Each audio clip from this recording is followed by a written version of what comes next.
If you can hear this, do not adjust your Aethervox. This is the Avalon Society Emergency Broadcast Network. You're listening to a recount of the real events surrounding the catastrophe which occurred in the city of London at the end of May 1907. The streets of Westminster are racked by walls of seawater from the oceans of Malifaux. As our water-soaked warriors watch helplessly, their paramour, prima donna Hortensia Fiddlewick, is last seen atop a downtown apartment floating down the Thames.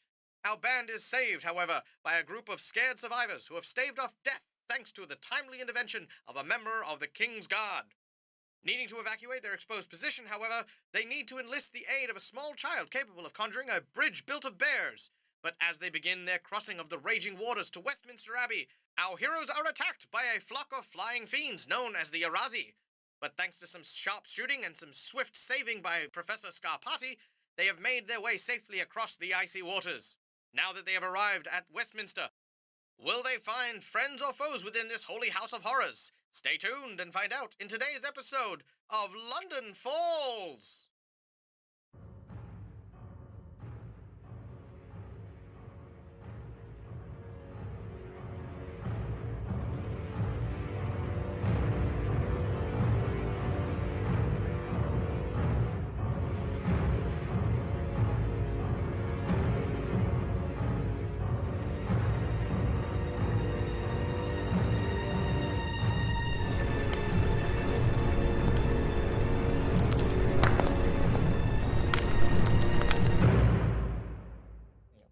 All right, so without any further ado, let us begin as we take our scene from its beginning. That is, of course, atop the second story of Westminster Abbey, upon a balcony in which our heroes have managed to just scale a small bridge built of teddy bears, thanks to the aid of one small girl who is currently dressed up as Billum the Gremlin, who has been saved by none other than John Scarpati in an act no less heroic than the saving of France during the Revolution.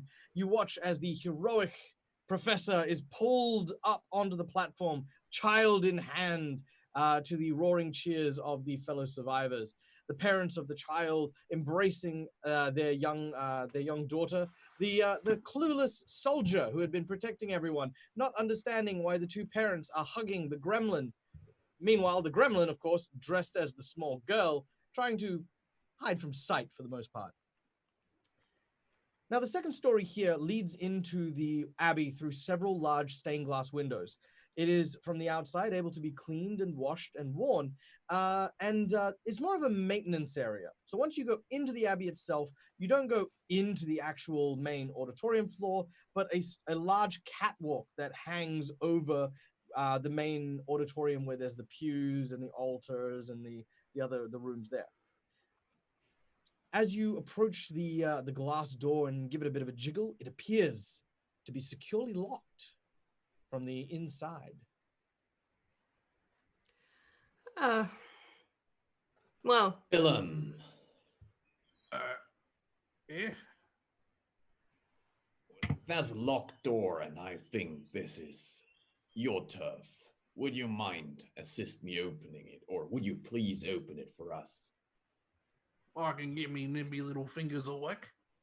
Let's see what I got.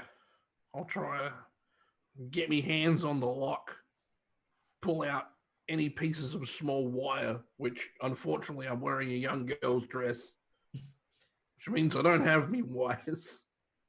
Ludovica plucks one of her hairpins out of her bun and hands it to you. Right. Thank you, miss. I really do appreciate it. You look at him sort of pull it and twist it and bend it slightly, then just jam it into the lock. And it looks like he's not doing a lot with it besides just jamming it up and down furiously. As I will try to unlock it. Give me a second. I just imagine you doing it like super carefully for a moment, just be like, careful, and just Exactly. it's like it's all in the elbows. That's how you pick locks. All right, if you would please flip for me a thievery skill, or a pickpocket, or a stealth, either or. I just love the mental image of this gremlin still dressed in a little girl's frock, going, "Ah! Let's attack this lock." like hikes up the dress and like sort of shows off his boxer shorts. Yes. Oh, is he wearing boxer shorts? There is No. buttocks. Yeah. No. Oh, it's just buttocks. Gremlin Okay. buttocks. Yeah. Little green gremlin Just a buttocks. hairy gremlin butt. That flip will give me a total of 19. Strangely enough, the flailing and the wiggling and all manner of lashing of limbs, you hear the sound of the as the door swings open. Huzzah! Finally getting a reprieve from the rain. Does anyone do anything before they enter the abbey? Just as a broad sweeping. Yes, I want to turn to the captain and say, oh my, what luck, the little girl managed to open the door for us. Completely not trained in any kind of infiltration skills whatsoever. Pure luck, absolute luck. Look the other way, Captain. That's all I'm saying. Look the other way, if you get my meaning. The captain sort of says, I believe, sir, that perhaps this young child may be learning new skills. Maybe one day she'll be a fine apprentice locksmith. And Exactly. just kind of roll with it. As Billum, you sort of lead the path as everyone runs in out of the rain. Before too long, you can see on the other side of the stained glass more of the Yarazi, these bat-like Piscine creatures seem to just sort of flit past the window like swarms of bats, looking for people to pick up. You can even see in the distance some of them grab hold of something or even someone, dropping them into the water. You're not really sure why they're doing it. Maybe they're just jerks, but that's what they're up to. Now, who here in our group is a native to London specifically, the city of London, and may have possibly attended the Westminster Abbey services? Yes? You mean character-wise or Character-wise. person-wise? Well, I mean, player-wise is just an interesting thing, but no, specifically character-wise. Character-wise, no one? Oh, character-wise, yep. So I'm not there, but me. Okay. So, Hortensia, you have been here before, and there is a very familiar smell. The smell of incense that is burnt at the Abbey that fills the air with almost a serenity. For the first time since pretty much this morning, you feel a sense of calm washing over you. You're not sure what it is, but even the sound of the rain outside seems to be stifled while you are in this place. Even though no music is playing and you can't even hear the sounds of people or any movement inside, there is a serenity here for you. Now you begin to make your way, following this catwalk around. It's a short distance before you can see a small level that creates kind of like a platform you can see into the actual church. Huge towering stained glass windows, pews that line the entire length of this monolithic building, leading eventually to a raised dais on the other side with several podiums. Hanging drapes of the Protestant church pretty much hang the entire length of the back wall, and you could see pretty much scattered around. The pews have been kind of turned into makeshift tents and places for people to sleep. Cloth that have been taken from the tapestries and the like have been used as blankets. As you can see below you, about 20 or 30 people huddled together around what appears to be a small fire that illuminates from a brazier in the center of the, sort of at the front of where the pews would normally be.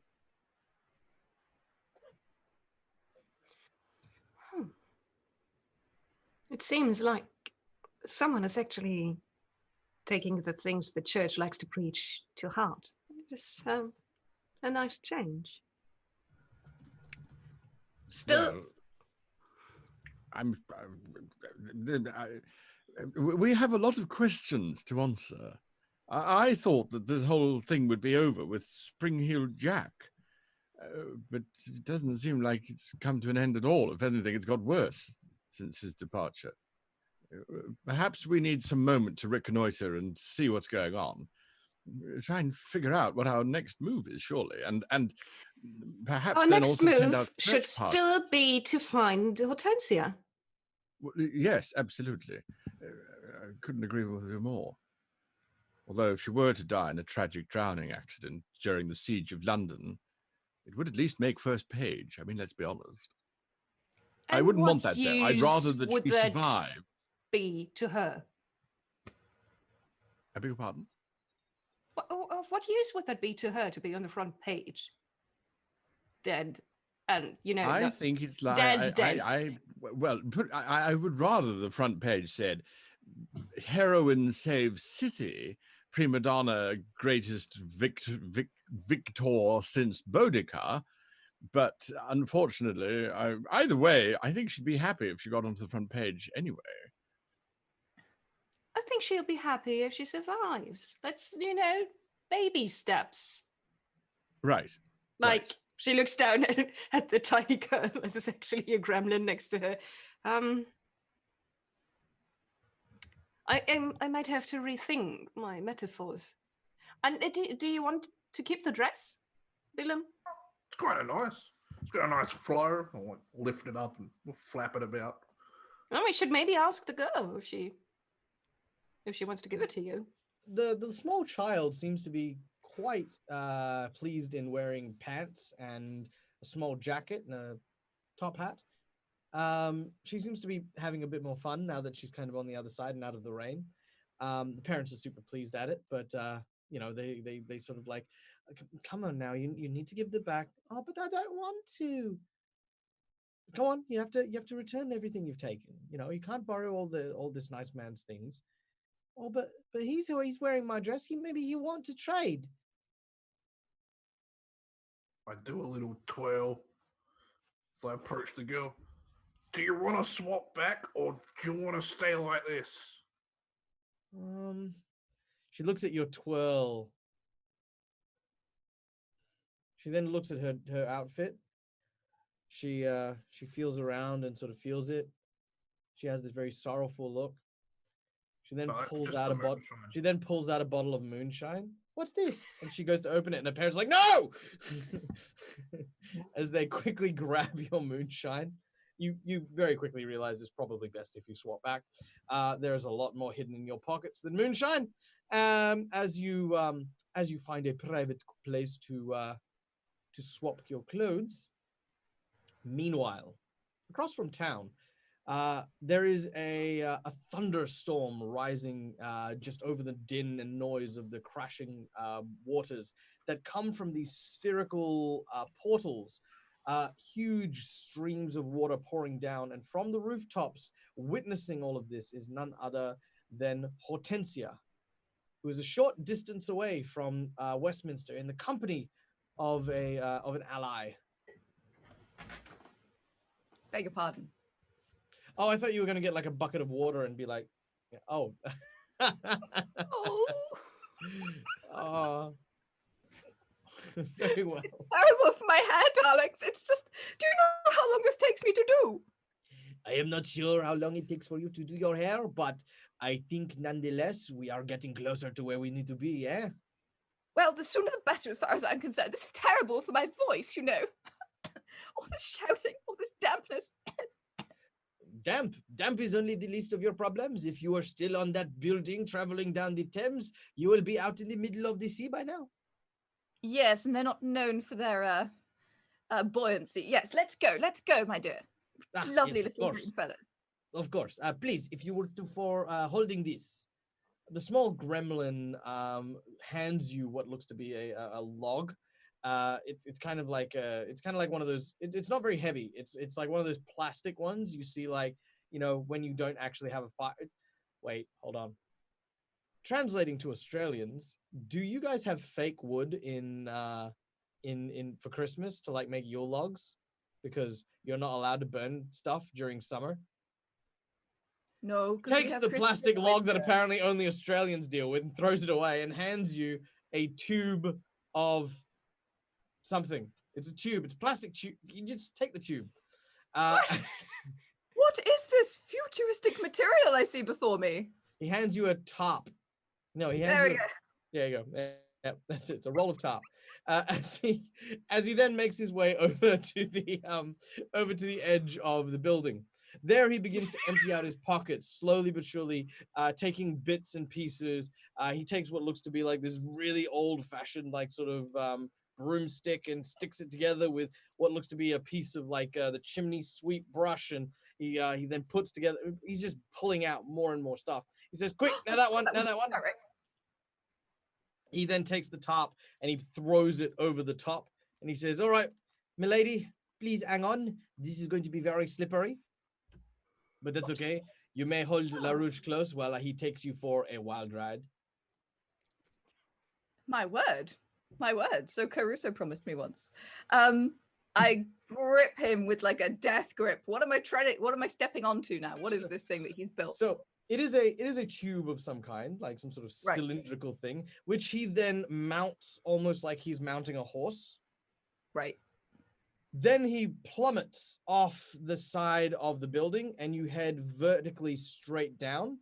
However, what he has constructed is effectively almost like a ski ramp that just ever so slightly veers out and over the over what you can see to be most of the buildings nearby.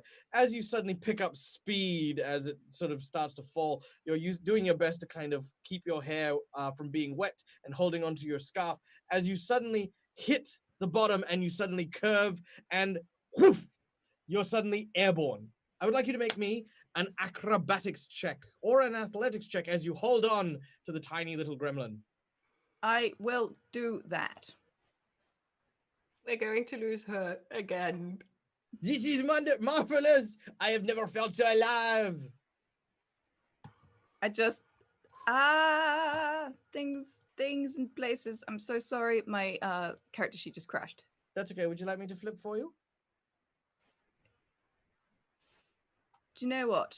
That would be wonderful. Yes, please. While I'm managing this. Very I'm well. so I will sorry. do this. That Just is the a whole thing 4 of froze. masks. Oh, that sounds about right. Yes. You need to get a 7.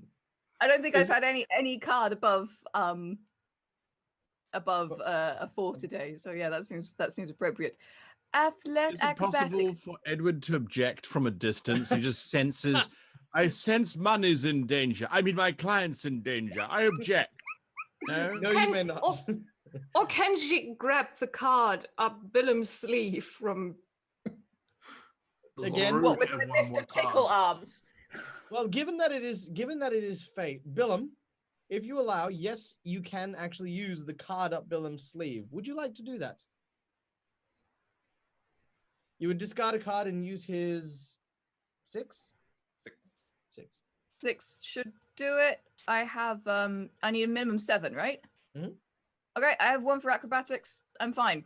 Okay, discard That- one of your cards. Billum, with you pleasure.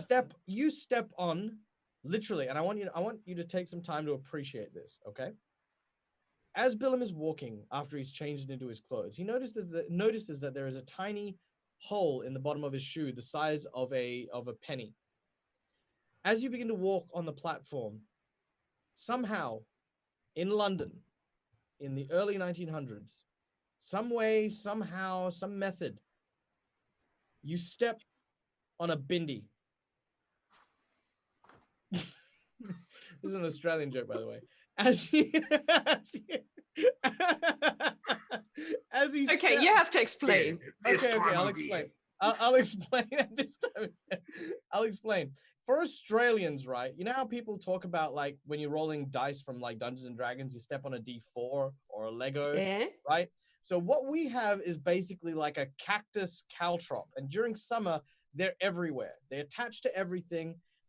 They can actually, if you're not careful, they can cripple horses if you step on them. That is how thick and nasty and gnarled they are. And he has stepped on one. You take 1 point of damage as it penetrates your foot and hooks in. Meanwhile, however, Hortensia, you somehow or another, despite slipping off the back, still carry the momentum. So you can imagine you're sort of sitting on the pipe, and then you slide off, but you've got enough momentum that eventually somehow you catch up to the log and grab onto La Rouge again and make it onto the building just across from Westminster Abbey. I just imagine the whole sort of soundscape of this is like, what? What are we doing? What? What? What? What? Ah! It's like all the way down. And then what about when it comes back up?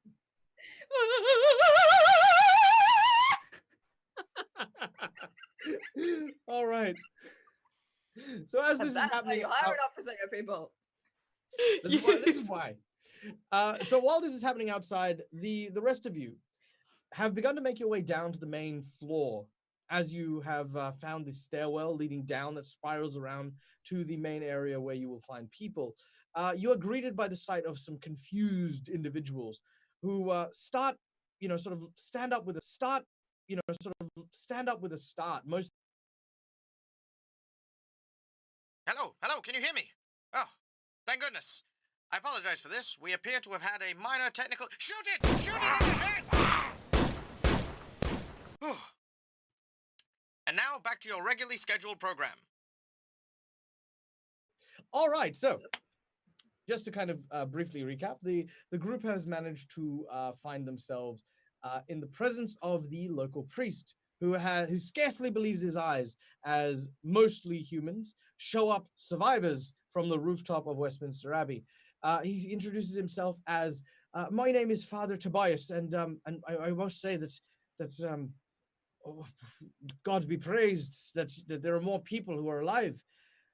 This terrible tragedy has taken such a toll on life, and any who can survive are, of course, welcome to take refuge here. Please. You watch as, without hesitation, the survivors from the rooftop start to mingle. The soldier remains with you guys, but, behind. I have a question to ask you. No, of course. Are you the rector of this chapel? What is that the right term for what you do here? Did you just call me a butt? I'm not the rector. That was the head of a church is called? Well, no, I'm simply one of the attendees, attending priests. Nonetheless, we're looking for a woman. You would have noticed her, the prima donna Hortensia Fiddlewick. You might have noticed her. Oh yes, no, I'm a big fan. I can't say that I've seen her though. Oh no, hopefully the poor dear is not out there in this horrible weather. Oh, I can't imagine what ill fate or bad company would have resulted in her ending up in all of this terrible mess. Oh, but perhaps if she is indeed, and you're perhaps a lover of hers, a friend, a brother. You take your slanderous remarks and keep them to yourself. Thank you very much. Oh, we are looking for the prima donna because she is missing. Well, a lot of people are missing at the moment. I mean, she must be someone truly special. I can think of one more. Oh, yes. Well, this being said, you're all welcome, of course. And well, I'm hoping that that perhaps we'll be able to ride this out with the blessings of the Lord, who seem to have already kept the tremendous waves at bay. Faith be praised. Please. And also the architects. Oh yes, and of course, the God who had guided the hand of the architect, who built such a strong and fierce house for the Lord against the torrents of what could only be considered a reckoning. You're actually not far off the mark, I think. Sorry. It was a hard, very, very terrible day, and yeah. He seems to take a closer look at you. Is everything all right, love? You look a little flushed. There's nothing to be worried about. You're safe in here. Thank you very much. There are other people that need your help a lot more than I do. You might want to take care of them. Yeah, Father, why don't you go and speak a few prayers for all the lost souls out there that they might find back here, because we need a moment to, well, rest and find ourselves. So how about you go over there and help the others who just arrived with us? Oh, well, of course, I'm more than happy to attend. I do have some understanding in medical practices as well. And so I'm, of course, willing and most humbly offering to attend to any injuries that you might have as well. Please make yourselves comfortable. I need to go see the others. He then makes Very his well. way very poignantly to all the other individuals who he then begins to look over and treat, especially the young ones, the children, etc. You have a brief moment of respite to yourselves, a little bit away from the survivors. Most notably, um, you can see obviously the priest, the soldier. You can also notice a rather small collection of union workers who have gathered up together. They're the kind of ones who sort of started the fire and they're burning sort of leaflets and pamphlets and small books and stuff like that to keep the fire going. You can also see a couple of like elderly men and women who are mixed in among the crowd. These you probably believe were the original parishioners who were here at the time of the catastrophe. Yes. Where would Hortensia go? Let's be honest.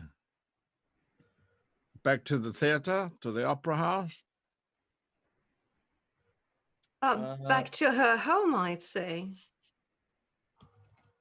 Maybe. William, Or back who to where knows- she last saw us.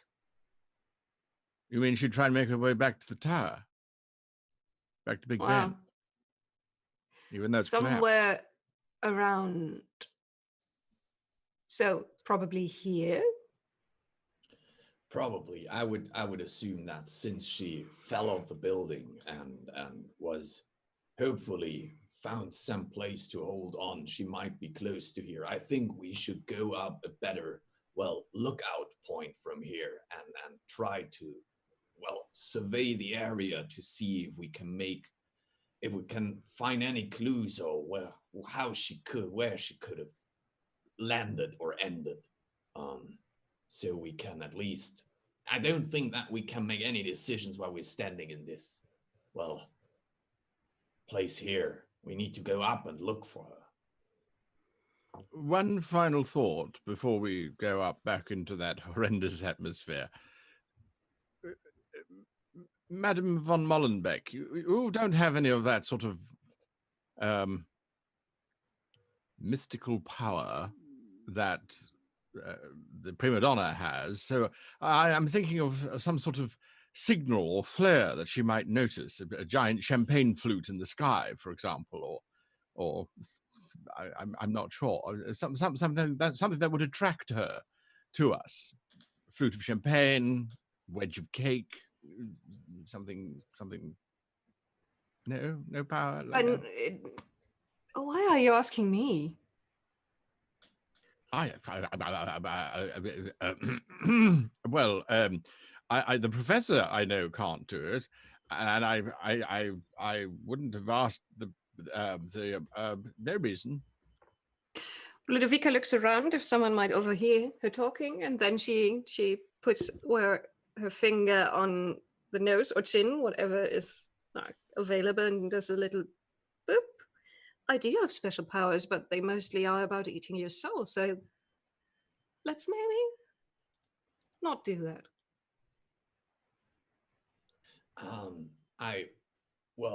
As far as I remember, the rings that the Avalon Society gave us, they have kind of communication powers. I'm not sure. Look, hello, prima donna, can you read me? Hortensia, you suddenly feel a vibration in the ring that you were given by the Avalon Society. As it does so, by simply placing your thumb against the backside of the actual ring itself, you can communicate into it. You hear John Scarpati perfectly clear. Hello? Can you hear me? Hello? Yes, I can hear you. I am standing right next to you. I'm And I talking can- to my finger. What? Why are you talking to your finger for? It's buzzing. What? Hello? What? loud out here. Have you hurt your head? You sound a little bit weird. What? What? I sound lovely, darling. It's Oh. in my biography. What? Where are you? What's fish? What's going on? We're in the Westminster Abbey. We took shelter there. Hearing your voice means that you haven't drowned yet, so where can we find you? We're trying to find you, prima donna. As you say this, there is a large thudding along a large set of double doors to the western corridor. Suddenly, another thud. At first, you think maybe it's the wave of water crashing into the side of the building. Maybe at the second, you think perhaps it's just your imagination. But the third time, a fissure appears along the western wall. Now, this wall doesn't lead to the outside. It actually leads further into the actual abbey itself. And a crack that runs up its length suddenly spits out debris from the ceiling as bits of stonework fall to the ground and crash onto the tiled floors. Suddenly, an eruption of stone and wood splinters flies forward as this humongous, hulking creature bursts forth from the other side of this wall. In the center of this mass of flesh that has been stitched together by sinew and steel is a skull coated in metal and a fire that burns like a furnace within an open and exposed rib cage can be seen clear as day. Oh. You see, The abbot. I stand corrected, prima donna. I don't think we're looking for you. I think you should be looking for us here. you see the following creature. That one of them double-decker buses. All Ludovica right. goes, oh, I haven't seen one of those in a while. Looks more like a double-decker bastard. What is As this it thing? turns, it looks incredibly confused. And you hear from deep within its voice.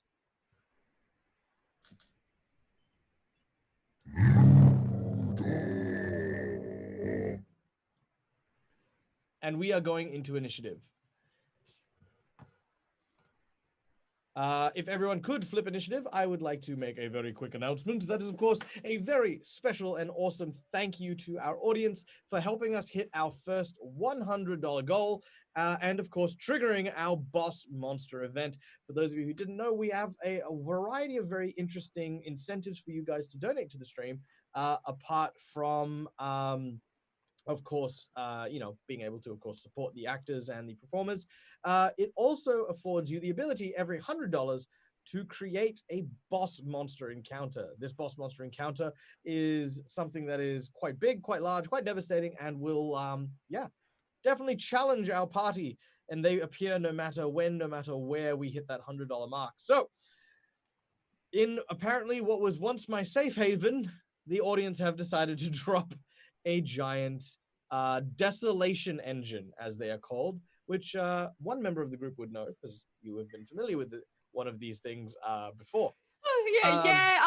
I wrote like the pamphlets that we hand out to customers describing these, and next time I'm going to add double-decker bastard into the description because that is a There you go. selling point. There you go. Have you ever wanted a creature that is the size of a double-decker bus?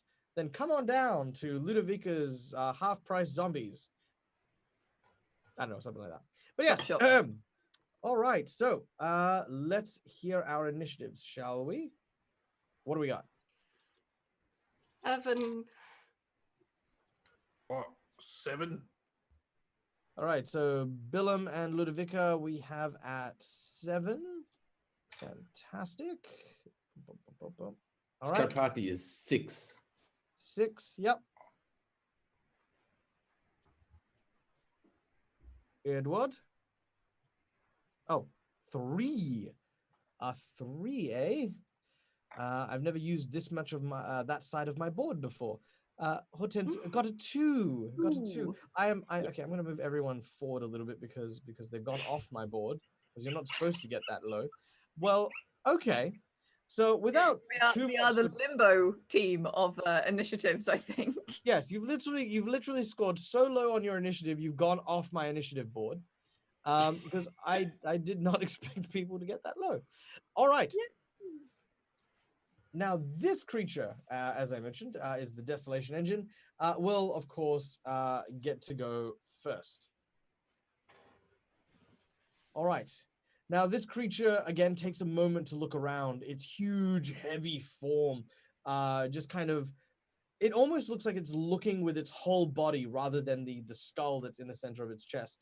And it, once it catches eyes with the group, begins to make its horrible march towards you. Now, just to be clear in terms of where everyone is, which ones of you are grouped together?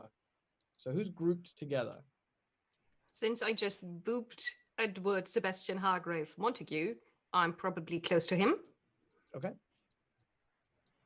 Very I well. imagine that we would all be pretty close to each other inside. Yeah, because we Except me.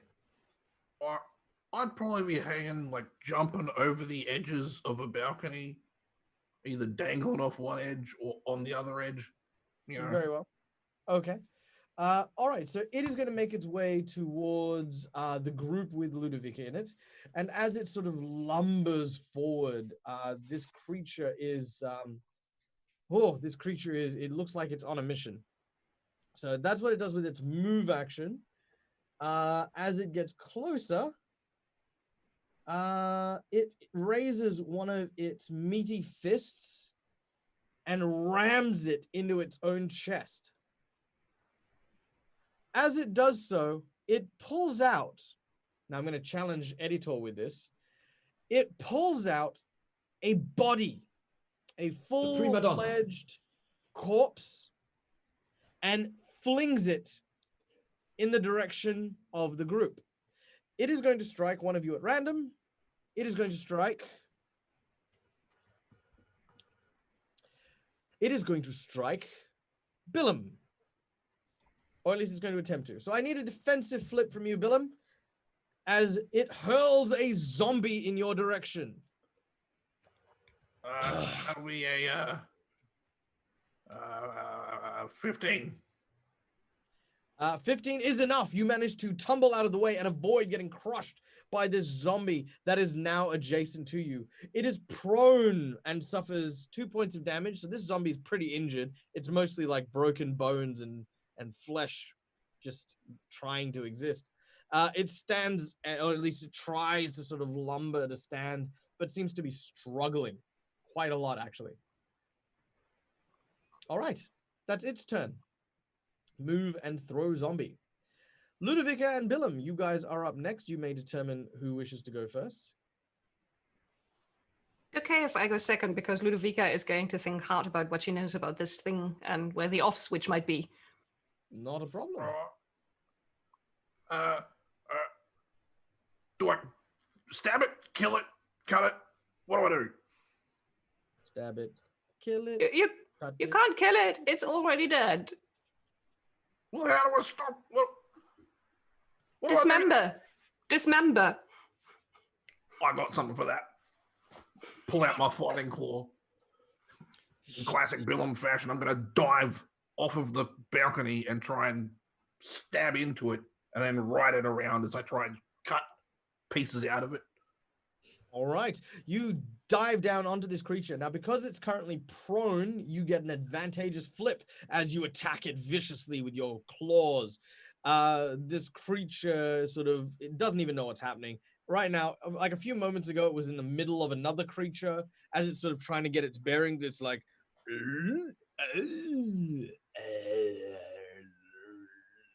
And all of a sudden, this death from the sky! Bonsai! All right. What's your total? All right. My total? Yep. For the So flip? positive flip. Yep. That's 2. Good. Pretty hard. Well, that's pretty damn good. If I'm going 13, 19. All right. With a 19, that absolutely hits.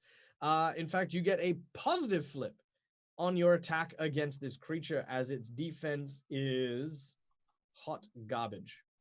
Its defense is 6. Oh, that's pretty damn good. Okay, what'd you get? What's up? I can't argue with those odds. That'll be 4 damage. All right.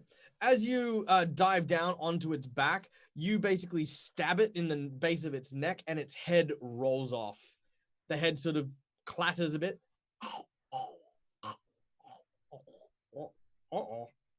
As the body then goes limp. Very good. Good start. Now, Meanwhile, remember everyone's fighting the more. big thing. All right, Ludovica, what you know about this creature? Let's turn and find out. Now, how detailed do you want to go with this? Because you know everything about this thing. Well, it's more like a tactical thing. Do they have like? Can you set them back to factory standards? Is there punch in 0000 and it shuts down? Or things like Well, that, you know. Maybe interesting. von Stuck, being a madman, still has some safety protocols. Von Stuck, who builds these things. Well, you know what? The first thing you know is that this is not one of von Stuck's creations. It's a cheap knockoff. A cheap knockoff is a bit of a stretch. There is another doctor who does do a lot of this kind of work. This is less steam-powered and more powered by necromancy. In the center of its chest, you can see a glowing stone that acts almost like a furnace for this machine. This is the work, very telltale, of one Douglas McMorning, a guild mortician, thinly veiling as a resurrectionist. It's mostly rumors and hearsay as to his ties to the resurrectionists themselves, but you and von Stuck definitely know better.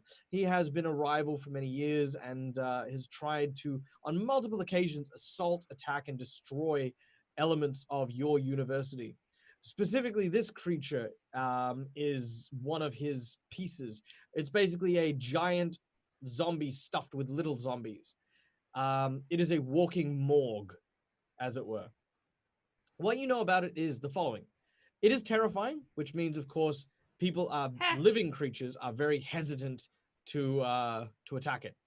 It is difficult to wound on another level.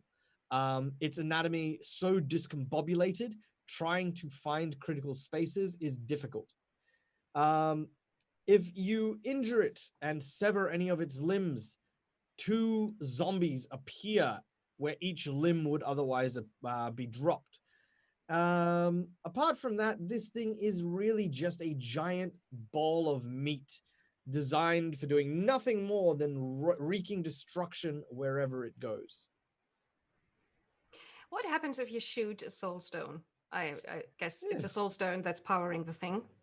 A variety of different things. Either A, it will cause the entire thing to explode. B, it'll cause the entire thing to shut down. Or C, it will remove a control collar that has this thing in some way, shape, or form restrained. A control collar. Now here's where it gets interesting.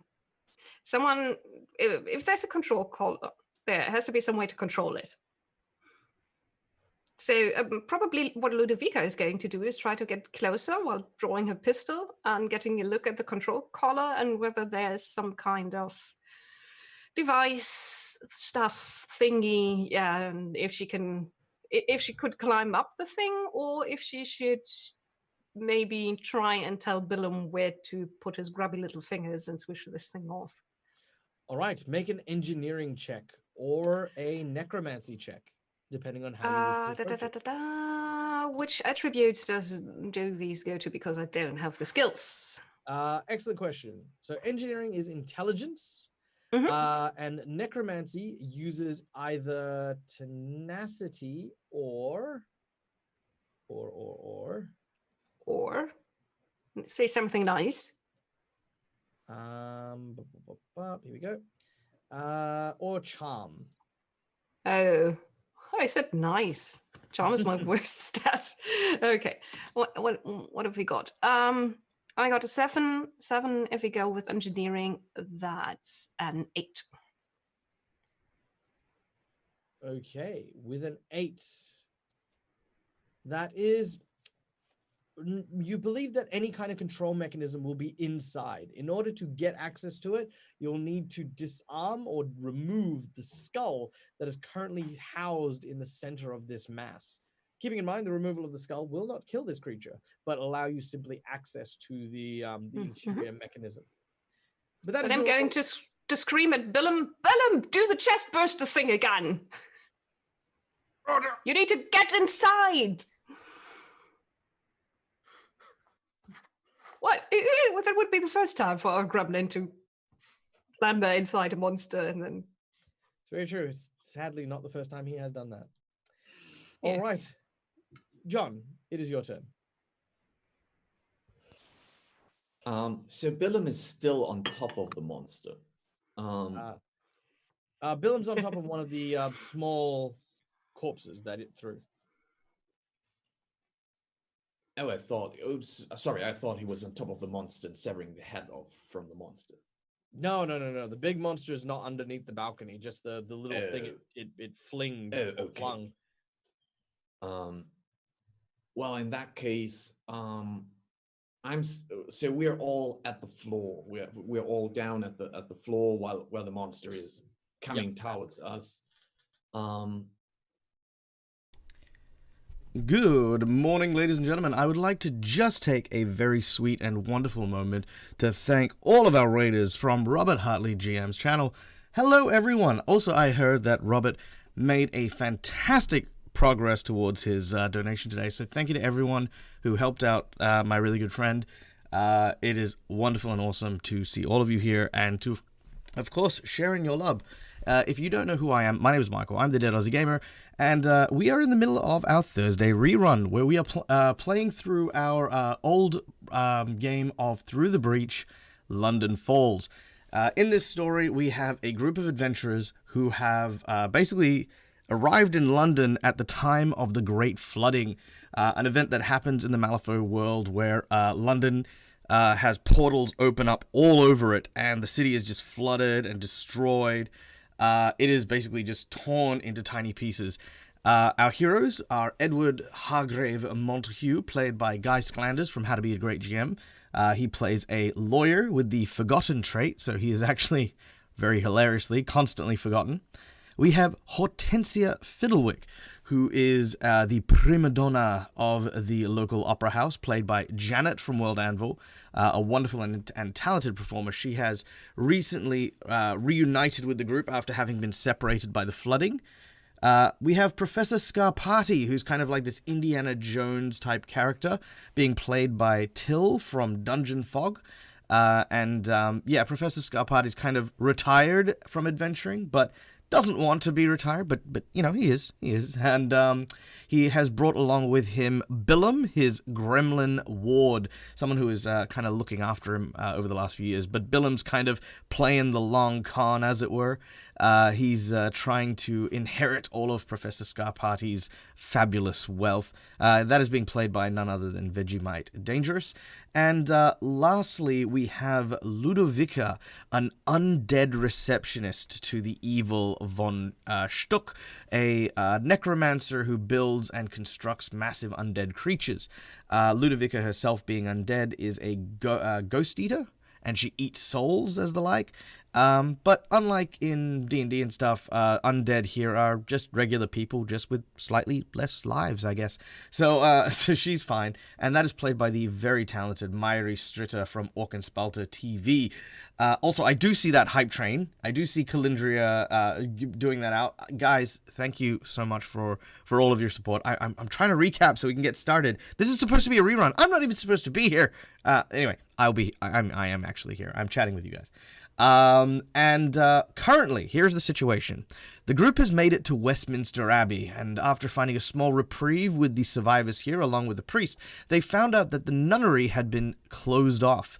That is when, of course, this creature, who at the time was donated by our lovely audience, burst into the scene, a giant stitched amalgam of flesh basically a giant walking morgue that was filled with zombies, is now attacking our group and, making life very difficult. Ludovica has just informed the group what this thing is, and now they are coming up with a plan to defeat it, which involves inserting Billum, our little gremlin, into the creature somehow in order to find an enchanted skull and tear it from the housing. And I think that brings you guys up to date. So, once again, thank you and welcome to all of the Rob fan, and please enjoy. I would try to. Can I see the skull that is inside of the monster? Can I see that? Is that glowing through? Okay. I would back off a little bit and I would try to shoot at the skull. All right, you back off a little bit. Make your pistol attack as you make distance. You're now at the rear of the group. As you take your shot, you're kind of examining it a little bit. It looks as though the light that seems to come from the creature isn't originated from the skull, but from something inside it. Your pistol shot fires. Well, that's... Oh, wait, you're a living creature, aren't you? I am. Then you will need to make me a terrifying duel first. So that'll count for your terrifying duel. That's fine. Terrifying target number is 12. So with a 12, you succeed. Now you need to make your attack. Okay, sure. Well, that's still pretty good. That's a 13. 13. All right, with a 13, your shot does still hit the head. As it does, that is a negative flip. However, because it is so difficult to wound, you actually flip 4 cards and take the lowest. Oh, great.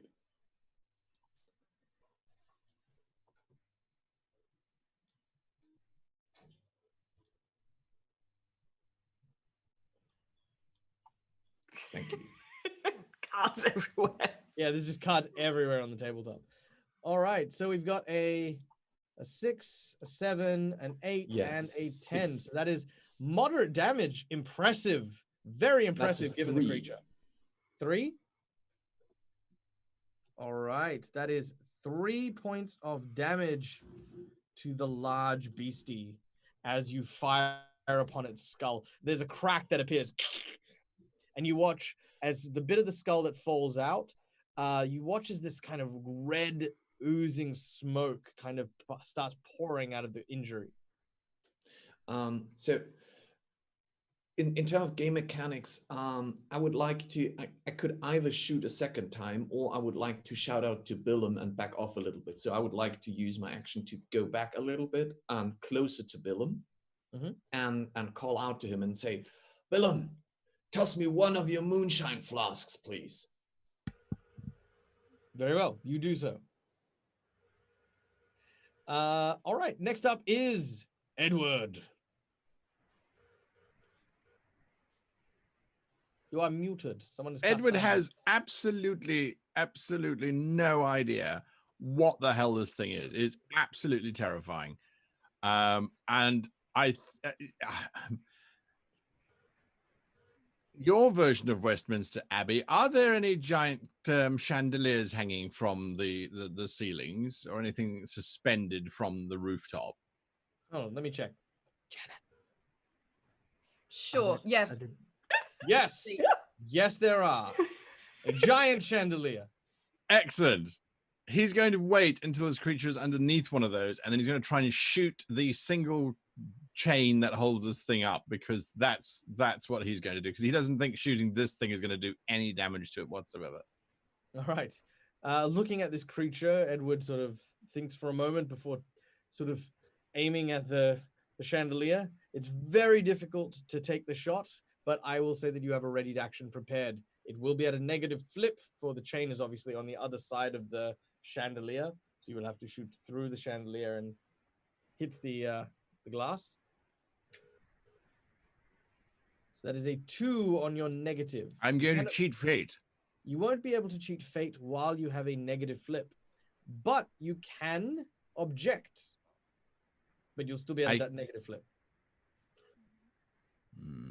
Yes, all right, I object. I object most strenuously. The shot should have hit.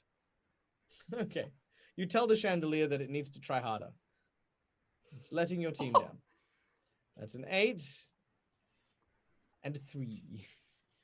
Apparently, Alas, my objection was overruled. it was indeed. As your bullets fire into the chandelier, some showers of glass stab this creature in the shoulders. It takes 1 point of damage Ah!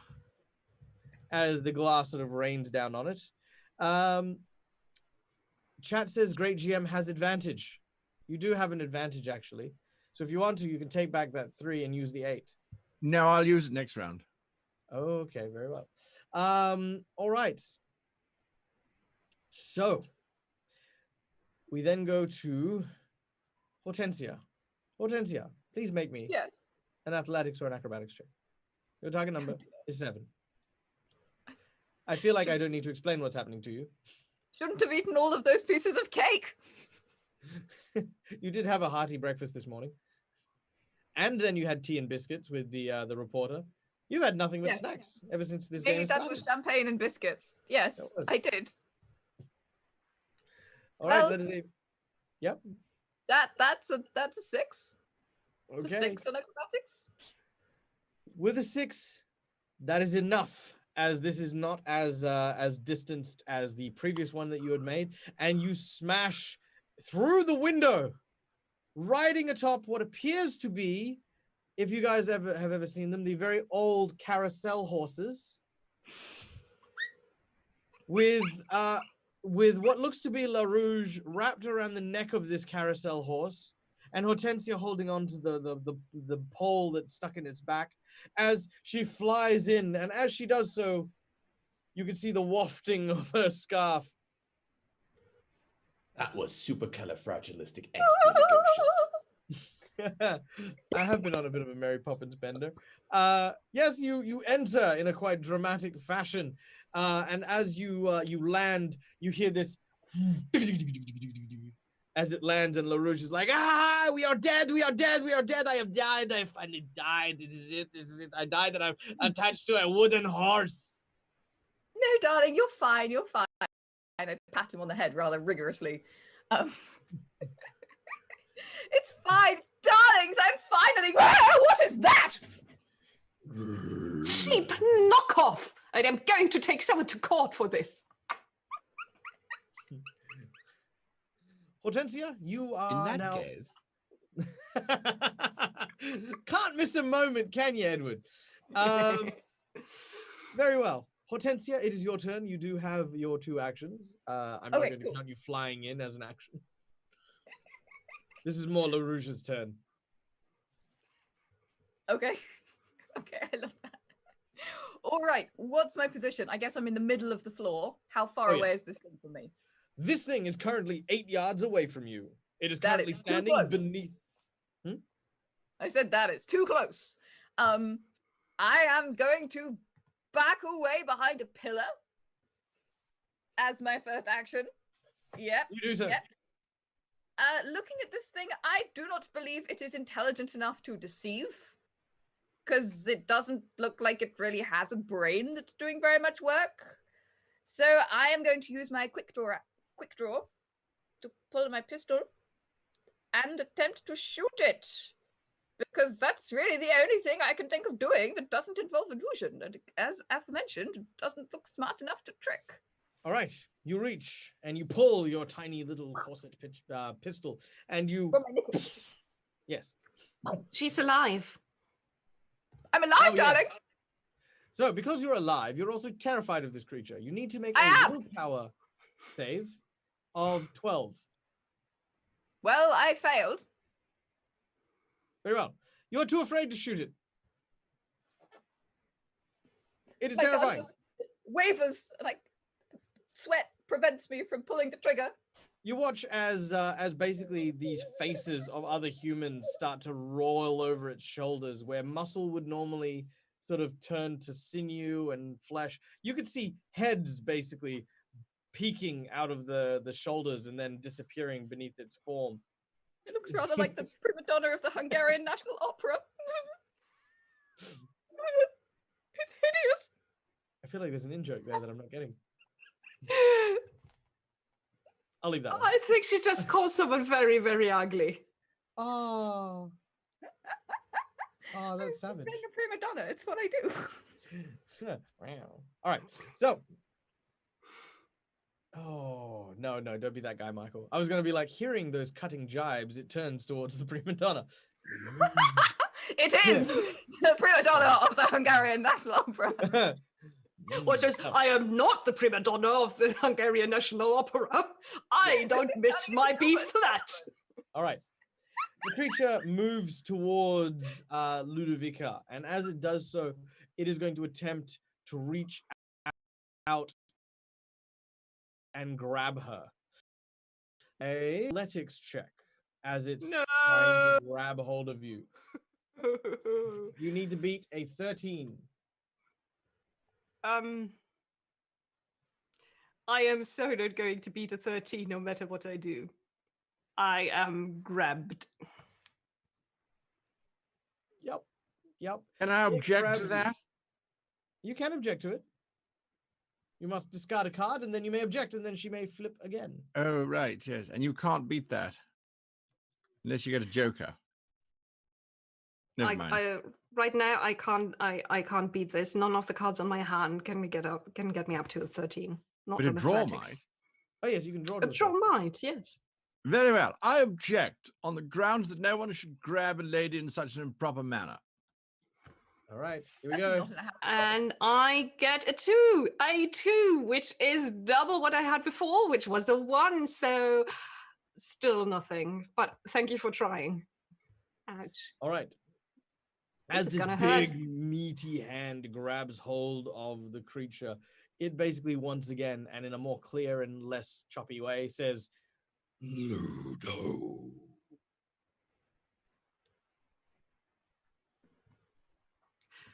Do you say Do we anything as it know each other? must kill Ludo? Oh, scheiße. It slams you hard into the ground. Make a defensive duel against its meaty fist, colliding hard with the tiles below.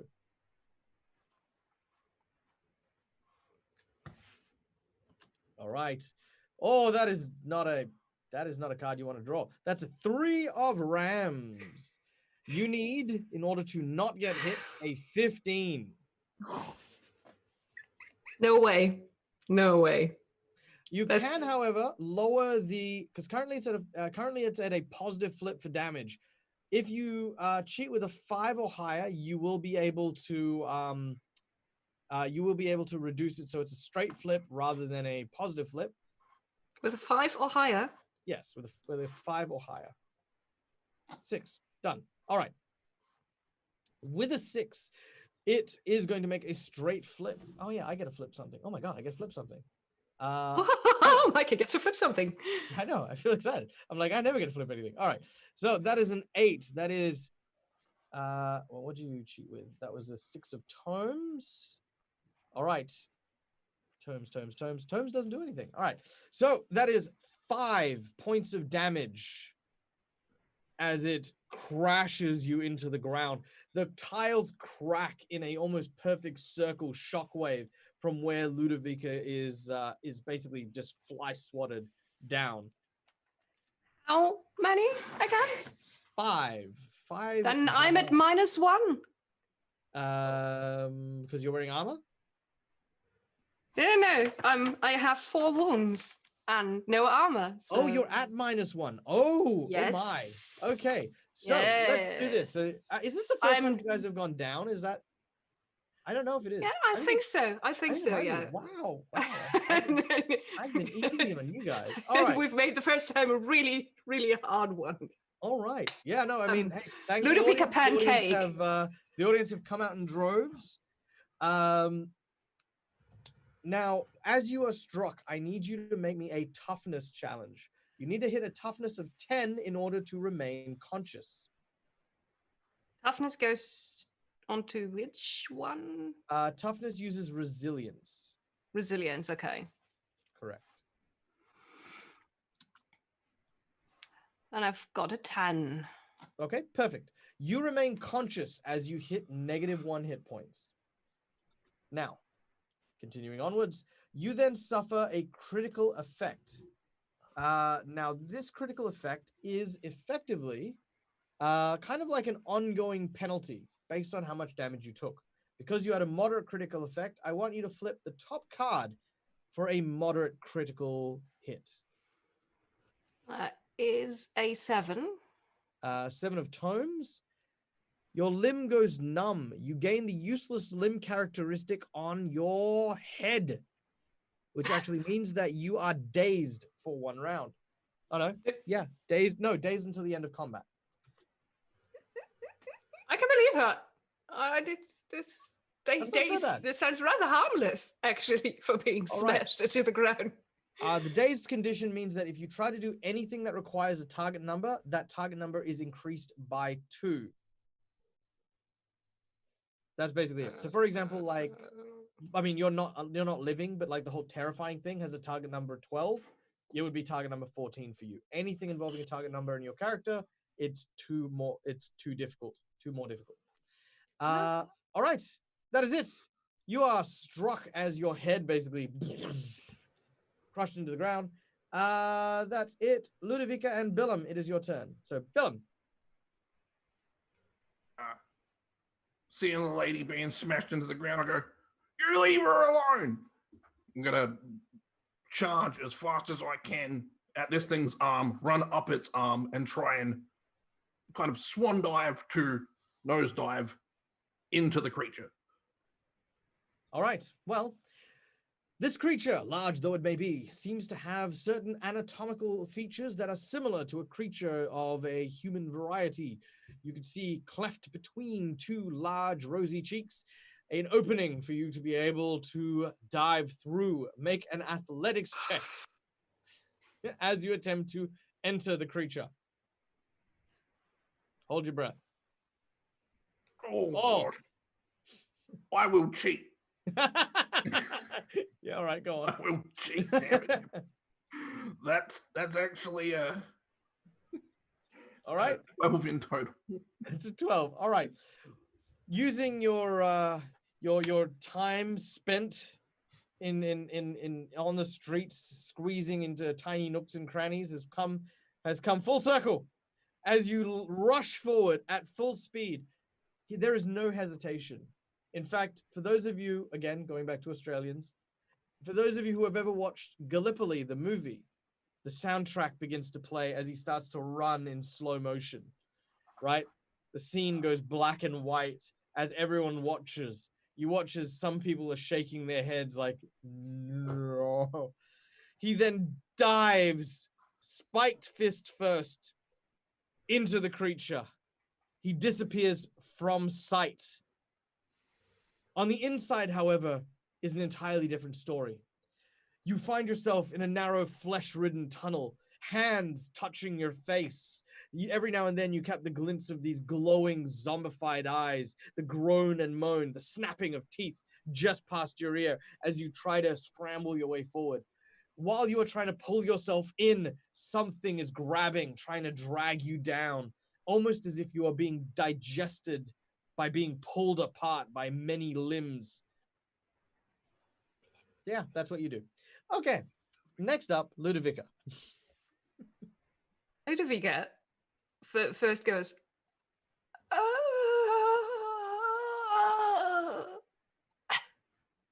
and then grabs up and kind of like bats at the arm and whatever she can reach of the creature, and then did I manage to hold onto my pistol, or is that going? You've managed to hold onto your pistol. Oh, fun fact, being undead actually means you feel no pain and you lose no breath. No, but probably I had air in my lungs, and when I was smashed to the ground. Oh yeah, but what I mean is broken ribs, broken arm, broken legs. Lots of this stuff is bunged up, but you don't feel any of it.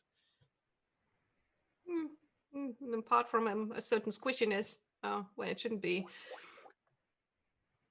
Then I'm trying to aim my pistol at the center skull. Like, yep. You need to go there, Billum. Pew. Your attack.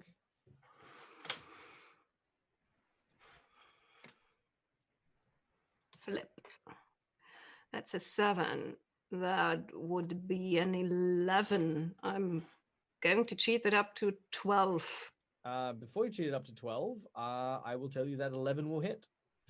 Oh, fine. I'm not going to cheat. I mean, Thank you can if you. you want to. It wouldn't do anything. Mm. All right. With your hit, that is a negative flip because it's incredibly difficult to wound. Flip Yep. 4 and take the lowest. A 13, Dos. a 6, Trace. a Oh, red joker. that's what you want to be pulling. Okay. Yeah, because and- now I'm going to flip the last one just to get the Yep. As long as it wasn't a numbers black right. joker. Yep. As long as you weren't a black joker, you were fine. All right. Let's. Oh my God, what's happening here? Okay. Okay. You know what? Fine. I tried. All right. The red joker got flipped. For those of you, you know what? No, I'm going to do this. There you go. Okay. The red joker got flipped. Because the red joker got flipped, this is a critical hit. It overrides every other card that she drew except the black joker if she drew it. You do maximum damage +1 plus an automatic critical effect. So that's 4 damage and a critical effect. Yep. Please flip again as we add another critical effect to this. Beep, beep. And that's a joker. Not the good one. Oh, well, actually, you were very close to getting that, but that actually isn't a terrible thing. Flip again.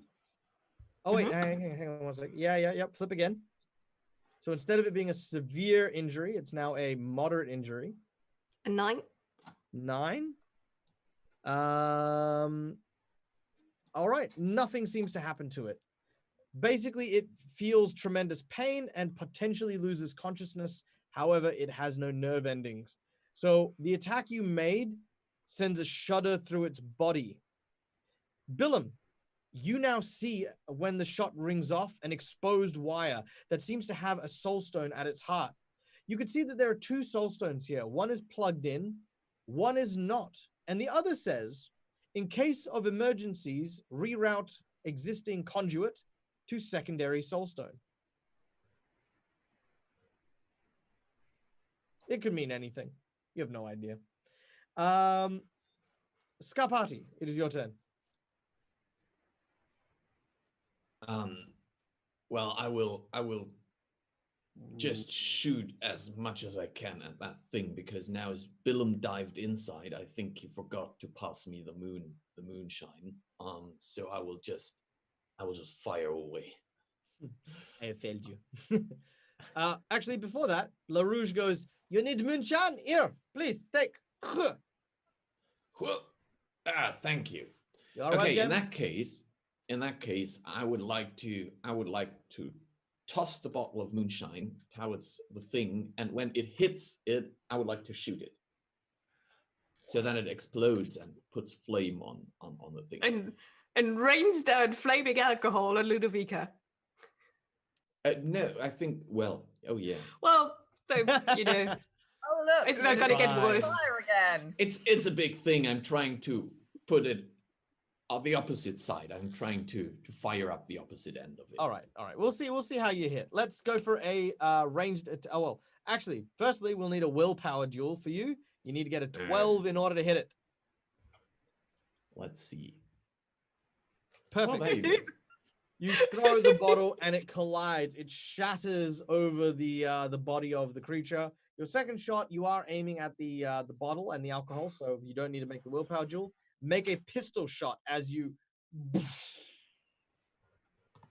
I'm sorry. It's all right. Oh, hang on. I just card imagined got him blocked. losing the willpower duel, throwing the bottle and then going, oh, There you go. sorry. Well, so I think I'm going to cheat that. I want that to work. So I'm going to cheat that with my joker, which with my jack, which brings me to 14. 14. Nice. With a 14, you fire and the flames ignite. Ludovica, I need an evasion check from you, please. Sure. Whoop. Perfect. That is a 10. All right. Evasion is based on your speed. Oh, then it's actually a 12. I thought it was some grace or something like that. With a Perfect. 12, you actually are able to maneuver yourself not only to avoid the damage, but you can also do additional damage from burning because you position like as you move, his arm sort of moves to try and track you, and you move it in the way. So now his arm is like burning up this side. Yeah. Ludovica is kind of shuffling along the ground, kicking with her heels. Not very ladylike, but still. It does the job. So flip a card for me. Me? Oh, Yep, you. me. Whoop. Fine. Whoop. I'm going to flip through the whole stack today. That's 9. All right, that is 2 burning that this creature is now suffering. Until it puts itself out, it is going to continue to burn. Billum, inside, everything smells like roast pork. Edward, it is your turn. There is a giant. Did someone say monster. bacon?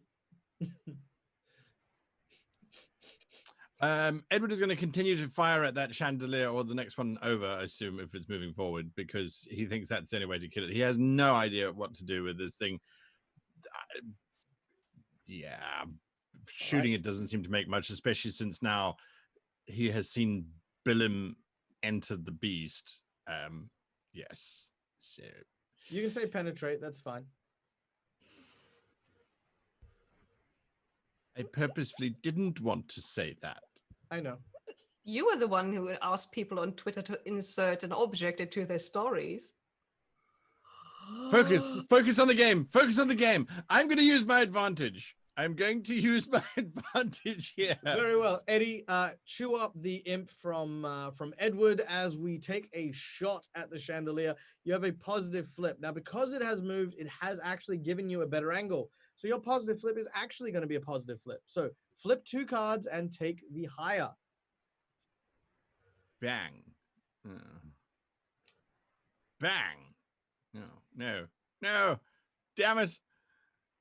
All right. What's your total? And I can't cheat. You can cheat. Excellent. My total's 14 because I'm cheating with the 13 of that one. Very well. 13 of rams as you take aim. You focus carefully. You remember your days in Kensington. And bang! The bullet flies through the chandelier, narrowly missing the glass icicle type things that hang. They brush in the wind, but they are not penetrated or disturbed. You hit one of the chain links, which snaps, and there is this sickening crack sound as the weight of the chandelier snaps it from its housing, and it begins to plummet downwards. As it does so, it is directly above the beast who is struck. Edward, can you just flip me a card? I knew those days spent in Kensington building chandeliers as a hobby as a child were going to pay off. All right. You have dealt 12 points of damage to the creature as it strikes it in the spine. Showers of glass rain down from above. Ludovica, I need an evasion check, or you are about to suffer 6 points of damage. Again! You are fine. It's As you manage, 11. you manage to dive underneath the bulk of the creature, which again, reminding everyone, it is also on fire. As it is struck for 12 points of damage, Guy, I need you to make me another flip for a critical effect. 4 of crows. Okay, so 4, that makes a 13 plus so 15. All right, that gives us a grand total of, oh, it's a gusher. Its back begins to ignite and explode. Petrol and necrotic fluid just pours out of this creature as it begins to go into its death throes. It rampages, it smashes, it pounds, it crashes. It seems to be losing its sense of sensibility. Everything on the inside starts to fluctuate and increase in heat. Billum, you feel sweltering heat coming from this thing now as its seems to be reaching critical mass.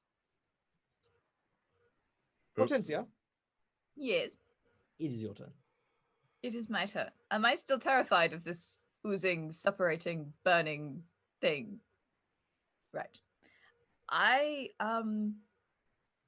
Good. Okay, I am going to use my pistol again. Which means I shall flip first for fear. Then I shall try and shoot the arm that is holding Hortensia. I mean, Ludovica. Who am I? Who are any of us? What are we doing here? These my feet? What's going on? I'm terrified. I don't know what's happening. That would be Alright. a 1. So pistol quivering, I shoot into the nothing and I break a window. Very well. One of the other 1,000-year-old windows is now broken. Yeah, We've broken 2 of them. yeah.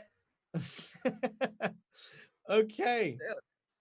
Back to the beast. Now, those of you who are wondering how death and damage and stuff works, basically, the creature is now burning, meaning it takes 2 points of damage. I need Professor Scarpati for you to flip me a card from the top of the deck as it suffers a critical wound from the 2 damage. Oh, 12 that of might masts. actually- yeah, that might actually not be too bad. Flip again if you would.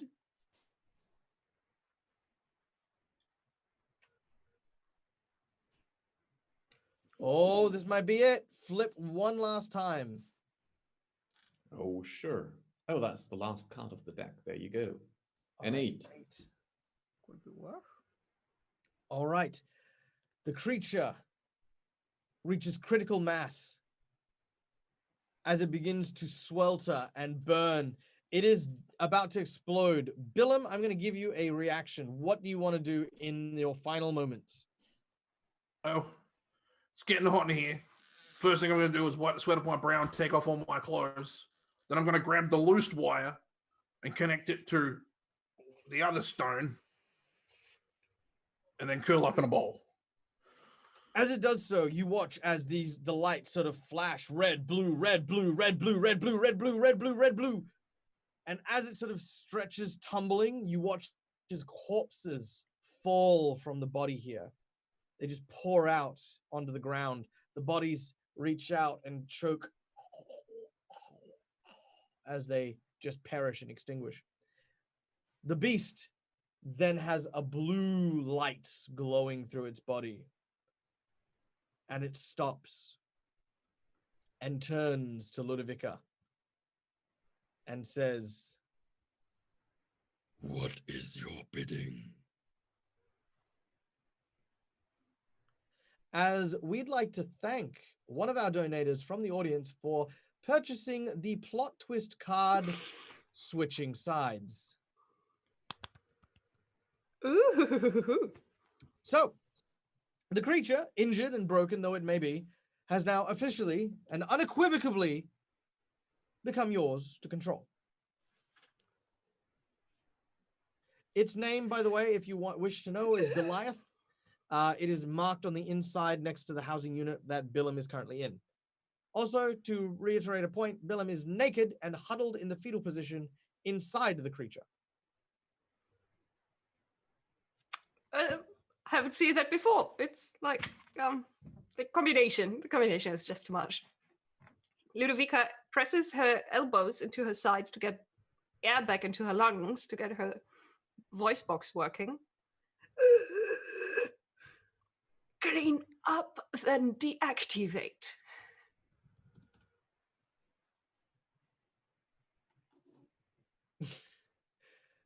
As it sort of stands up, you watch as it sort of almost screeches as it turns to grab the corpses and reintegrate them into its body.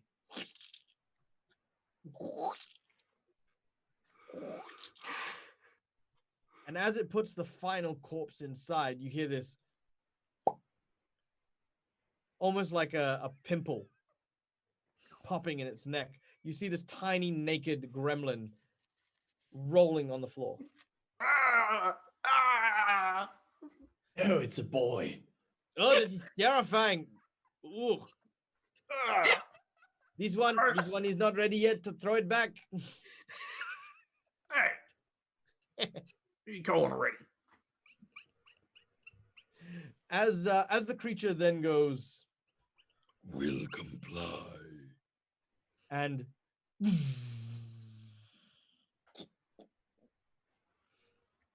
Then Ludovica says, "Well done, Willem," and just lies down and doesn't move anymore. I want to run over to Ludovica. Try this and naked catch her. gremlin. I don't care. Yes, I would like to flounce over. Darling, darling! Do you push Billum out the way?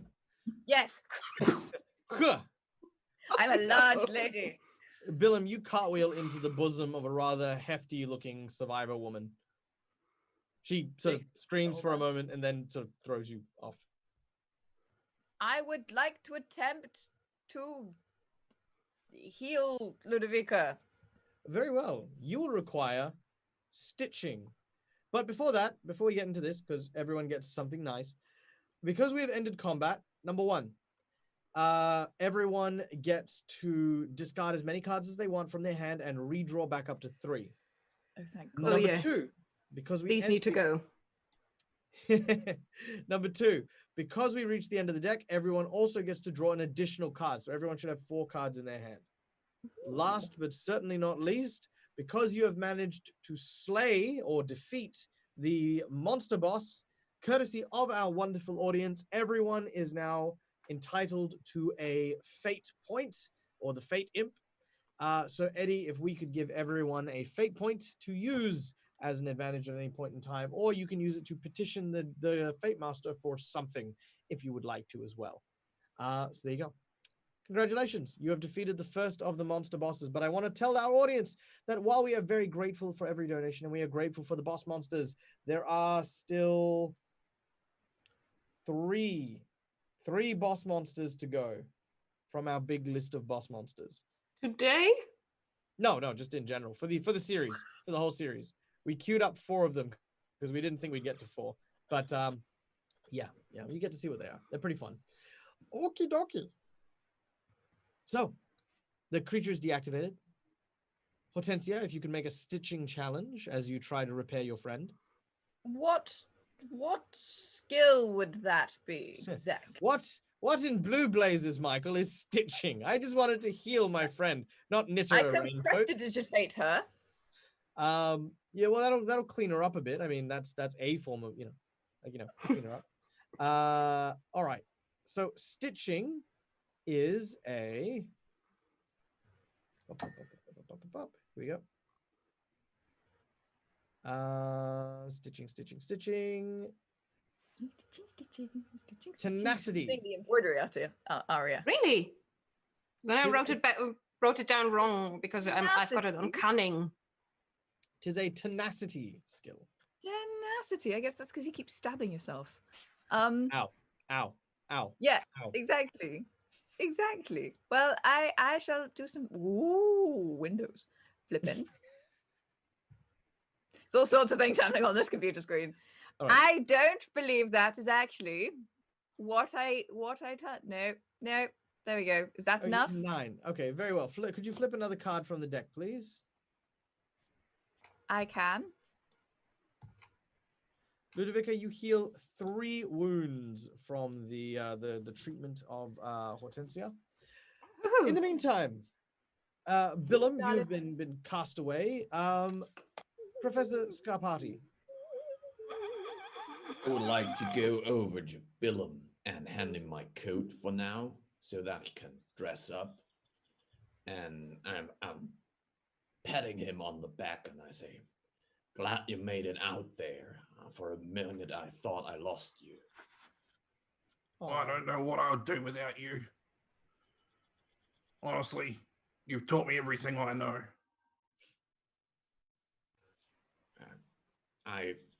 I'm still hoping to have you as my successor in the future, so try to stay alive, young fellow.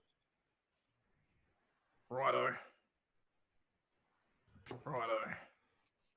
This is like straight out of a soap opera. You know, this naked gremlin, chivalrous man has put a coat over him. The rain from the outside. It's very weird. Okay, so Yeah. Did soap operas change while I was watching? oh yeah. Telenovelas. It's awesome. Anyway, my hobbies aside, Sebastian. You are my long lost brother. ¿Qué pasó? Anyway, sorry. No, stop it, Michael. You can't dip into that. Edward. Everybody in this building, this is a document which says that we have permission to take control over these creatures. It's perfectly legal, absolutely fine, nothing to see here. By order of His Majesty, we're not allowed to talk about anything that happened in this place at all. Thank you very much. Right, good. Yes. You can make a bureaucracy or a deception check just to see how honest they'll be. Oh, yeah. I will go with that. Bureaucracy, and we get a 14. No one argues. Everyone is mixed of shocked, of devastated, of confusion. And when you've said guild, something, paper, they've gone, yup, The only people I'm going to be telling about this is my therapist. They are not arguing with you at all. And the only thing they're scared of more than the creature are the people that killed it, as far as they know. Do we know where this beast came from? Anybody? The priest says, I know where this came from. What? But, I think that perhaps we might want to have a private word. Oh, yes, we do. Why do you have a makeup morning in What your now? back lot? What? No, I'm afraid I don't have anything of that sort. He waits for everyone to kind of gather up, and Billum, you actually do find all your stuff. You kind of you just oh, jacket, yep, cool. Yeah. Yep.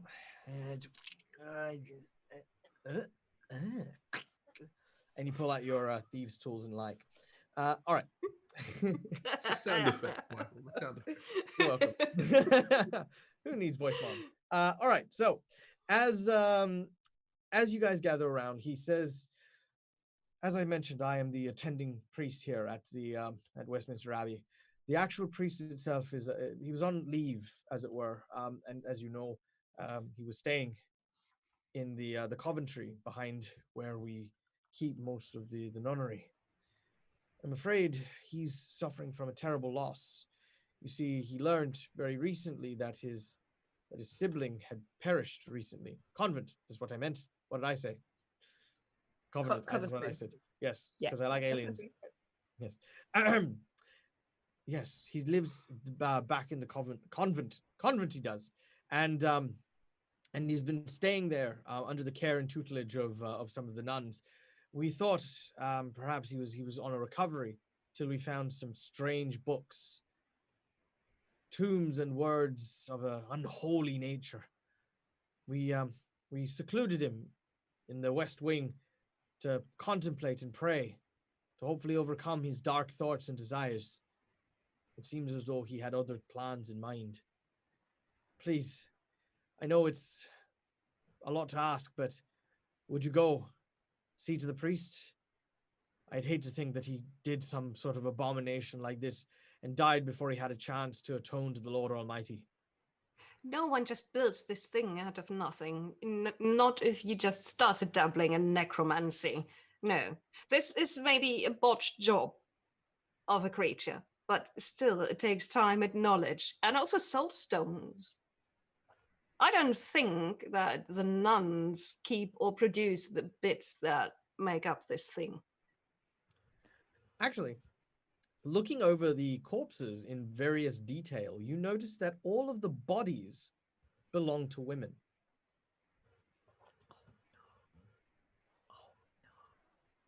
We should look for your priest.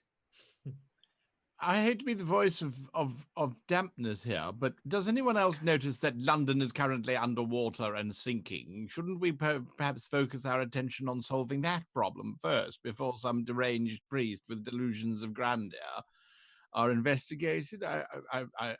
Or do you think they're linked, perhaps, Madam So- Monmouth?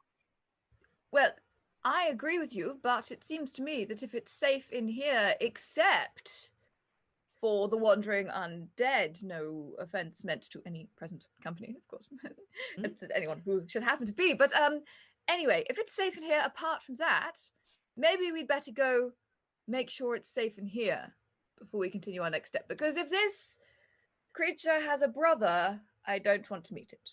All I'm saying. Why do you say that when someone just tipped $100? Refilling the monster bar. What? What? What? Well, first of all, I am absolutely blown away. Thank you. Holy hell. I've got 20 minutes, guys. So I mean, okay. Here's what we're gonna do. This is definitely gonna happen.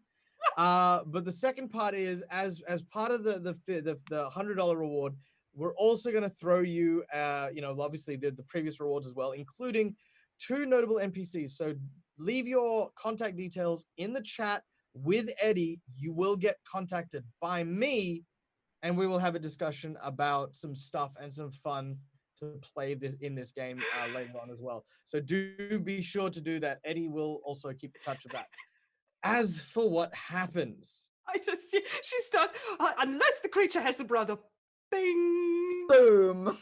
as for what happens, deep within the Western Wing, a cold front suddenly bursts through. There's a chill in the air that everyone but Ludovica feels. The fog around the actual glass itself turns to ice, obscuring the outside. Even the windows that have been cracked previously by Prima Donna's entrance and the stray shot have been sealed by sheets of ice.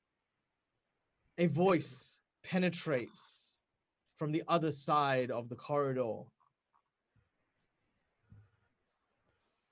I don't know what you did to my child, but rest assured, any answers you seek, you will find here. The Lord has turned a blind eye to London.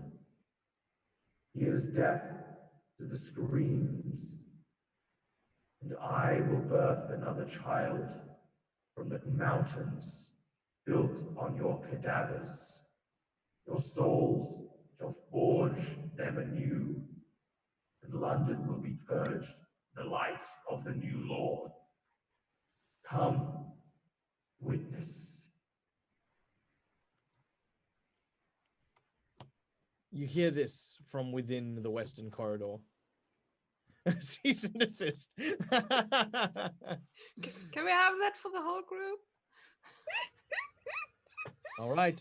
That's what you hear coming from within. The priest says, please, I understand. The things are looking quite grim, but we can't stand up to something like this. We need your help. Was that the voice of your priest?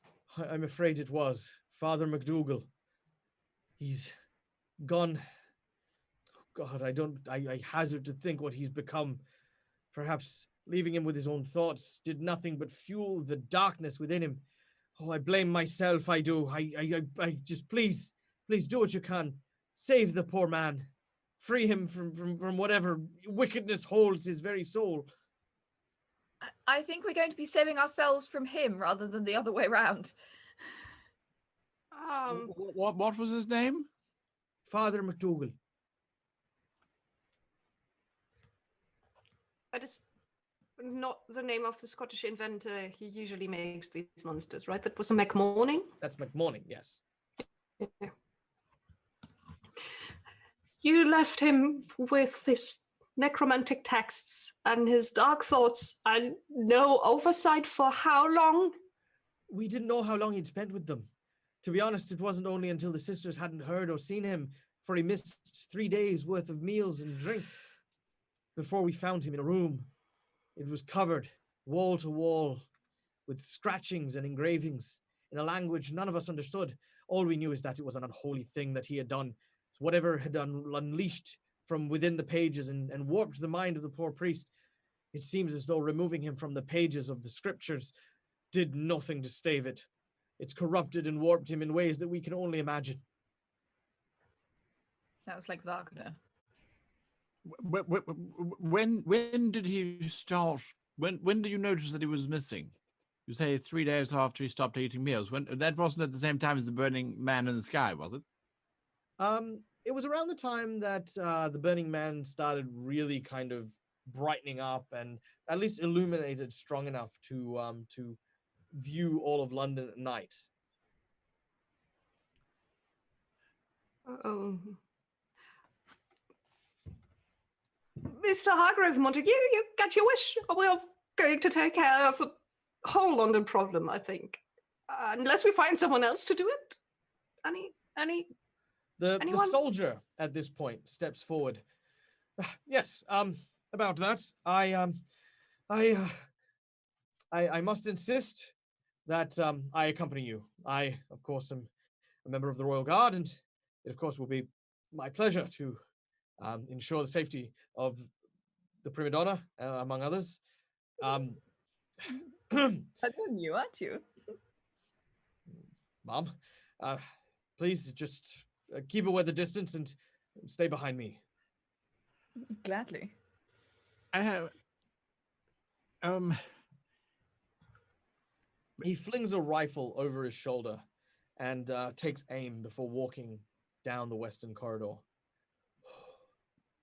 He's not even waiting. He's going slowly, he's Madam, not running.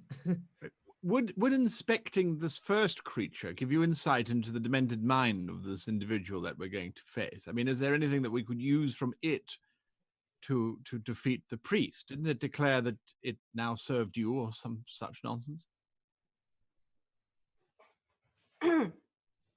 We can test that theory. If we're wrong, we're going to have him and his creature. I can try. Voice activated. How weird. Hortensia is following the guard, or more Alright. correctly, the guard's bottom. Well, the guard is keeping quite a tight formation, if you follow my meaning, Yes, he is. as he Yes, as he makes his way down the corridor. You find yourself in a network of small, open-aired sort of bedrooms that lie side by side, flanking this area. To the far end, you can see what appears to be the site of a brutal massacre. Blood pours from this room and has stained the floors bright red. The door hangs slightly ajar, torn slightly off its hinges, creaking in an unseen wind. The cold air definitely coming from within. Oh, dear Lord. What on earth? Are there any signs of the writing on the wall? It's just death. You can see writings on the walls written in the blood. It seems as though almost as if someone had written starting from the blood and then up the wall in various lines in an ancient Sanskrit you barely understand. Oh, look, he's off the wall. How wonderful. Darling, sweet, wonderful, lovely man. Perhaps we should wait for the others because there's an awful lot of weird going on here. He nods. He he's watched horror movies and horror movie pictures, and he's just like, yeah, no, we know how this works. We'll wait for the others. Cool. I found some death and distraction. Meanwhile, I called the Scarpati and Billum. During this conversation, Ludovica has expressed an interest in the large creature. Edward has expressed a wish to go home. And the Lady Hortensia has gone along with the soldier further into the Western Wing. What are the two of you doing?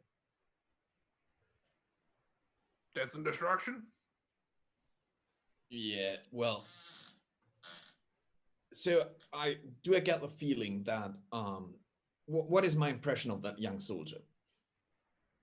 He's probably very green around the gills. You've seen Kingsman before, and Kingsman can be kind of humorless to begin with. The fact that he seems very, kind of casual means that he's not brand spanking new off the line or anything like that. But, at the same time, he's definitely not one of those old souls who's kind of like, seen everything, He definitely thinks what he can handle. So I get the feeling that the prima donna can handle him and doesn't need backup. So I will mumble to myself saying, "Oh, being young again, that would be cool." And I will go to Billum and I say, "Billum, do you still have that medallion that we took in the Big Ben Tower? I would like to have a look at it. It might be helpful in the upcoming, situation that we're facing." I got one. You Oh, pull great. out the medallion from the Museum of London that was stolen by Springheel Jack. The gemstone that's set into the center of it seems to bear a very orange kind of twisted pattern set into the center of this ruby red gemstone. If you look at it very carefully, you see a series of language inscriptions set within the stone. Very quiet. Is there a way to investigate or to learn more about this? With time, yes, you may use a history check or a specific magic check. In this case, prestidigitation, in order to try and understand it. It is similar to the magic of teleportation and illusions specifically. As to that's kind of the vibe you're getting from this piece, given that that's what the Neverborn was trying to use. He was trying to use it to open up a portal. This is probably teleportation magic or something. Okay. Would I be able to use it? What is your ranks in prestidigitation? 0. No. I don't have ranks in prestidigitation. Yeah, no, you will not be able to use it. In that case, I think that is something that the prima donna could use. Very okay, well. I will keep it, and next time when the prima donna returns, I will give it to her and explain her what I found out. Very well. Ludovica, you approach the large creature. Its still motionless body hangs deactivated. But first of all, I want to say sorry for the rampant sexualization of your NPC character. But, That's fine. We shouldn't do that. And then Ludovica is going to slowly step up to the creature. And then is there any way to climb up to something that might be a shoulder? Yeah, no, absolutely. Between its shoulder blades, or at least what you can assume is shoulder blades, is a kind of almost like a series of cables that run along it. You can use them as sort of like footholds and grabs to sort of hang on to the top of this creature. Mm-hmm. Then Ludovica slowly and carefully climbs up, making a few creaking noises with the fresh stitching trying to hold up. And then leans over and says, "Activate." Blue smoke pours out of its jaws and eyes as it stands. Ready to serve. And then from somewhere she gets out her umbrella, her parasol, points with the parasol without opening it and says, yep. "Move this way slowly."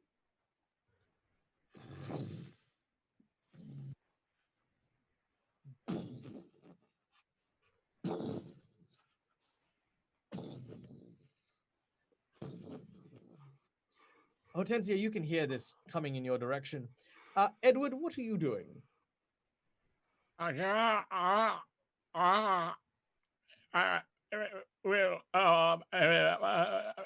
is no legal precedent for a woman riding that. You might need a license. Are you This- qualified to drive this class of undead? Yeah. Well, a boat, perhaps. No, it has. I don't know. I'm confused. There's no legal precedent. I don't know what to do. This is your chance to create one. To write the law. Oh, yes. I shall do so whilst running behind her, desperately trying to figure out what it would be classified as. Right, that is exactly what he's doing. A Very double well. decker. Yep. Very quickly, just categorizing a new style of vehicle and of course a type of license and of course legal precedent and fees of course that need to be attained in order to achieve legal precedence and of course a series of forms that need to be filled in triplicate and 3 different types of forms that obviously categorize the different types of usage, menial labor, transportation, Storage. yeah, exactly. Billum Scapati, are you accompanying the giant pain train? I would stay close to Lady Ludovica, but yes, if she's moving along, I would be following. Very well. I'll stay wherever Scapati is. Skedaddle. You make your way to the. You to can the- call the me John. Ah, John. I'm getting all the feels for today's game, guys. Like I'm just like it's all happening. Okay.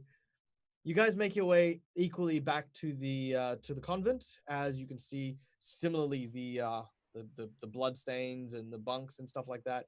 The words on the walls, Scarpati, they are the very same kind of letterings as inside the gemstone. The soldier sort of looks up at the creature and says, "Okay, yes, perhaps, madam, that large creature should maybe go first." Yes, I think you're quite right. But why don't you stay near me? I would feel much better having a strong presence beside me. He sort of looks at you. Make a bewitch check. Always. Always. I feel Just like, like Question. yes. Sorry, just a quick question while no, Janet go on. is drawing her card. Did you describe the curtains as red curtains, right? No, there are curtains of red blood that are written Oh, red crawling up blood. the walls. Okay, Yes. that's fine. Yes. All right. With your bewitch, he sort of says, 15 of course. bewitch, that is. Wow. Okay. Yeah. He sort of looks at you. You see, he kind of gets a bit flustered, a little bit pink in the face as he tries to. Yeah. Yes. Of course. Mom. He then takes a position, sort of on guard, as it were, but like sort of next to Hortensia. As the door swings open, as this beast. By the way, Ludwig, are you riding it in? On its shoulder. Yeah, Yeah. I'm writing it in. All right. Because I'm using the parasol method of directing it. All right. Theory. The door is torn from its hinges, and inside you see a scene unfolding. It looks almost like a morgue. Several large gurneys line this entire area with bodies that seem to be covered in cloth. A man seems to be drawing a pagan symbol on the ground, drawn in this illuminescent green spooky light that is just spread everywhere. The man looks sad and forlorn.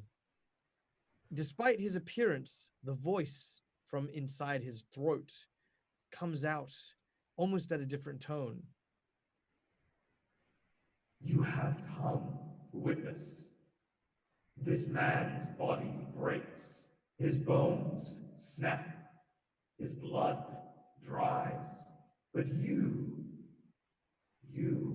are akin to this. You have heard the sound of the whisper.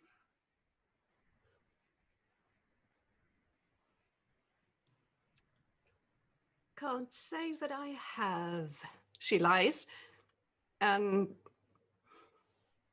then points her parasol at the person and whispers to her undead, disgusting, huge steed, attack.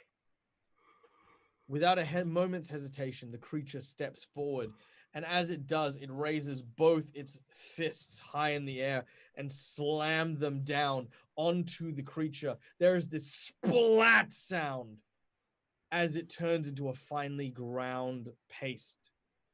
The creature lifts its hand, bits of blood and bone flexing from its fists. As you take a moment, there's silence. This was anticlimactic. The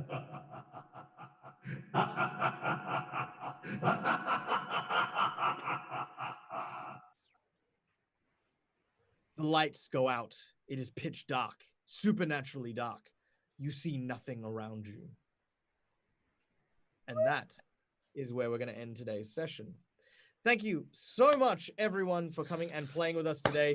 Rest assured, the next encounter is, of course, going to be our big boss monster. A very super big thank you to our donators for today. I mean, my God, guys, like, seriously, so much thanks. Every single cent goes to the cast, goes to the crew, and make sure that we can keep doing awesome and fun stuff for you guys. Again, we will get in touch with people in terms of NPCs and encounters and stuff, which will be a lot of fun. I have been Michael, the Dead Aussie Gamer, and I'm, of course, joined by this wonderfully talented cast who will tell you all about where you can find them and their amazing stuff, starting, of course, with none other than Professor Scarpati, played by the ever-wonderful Till.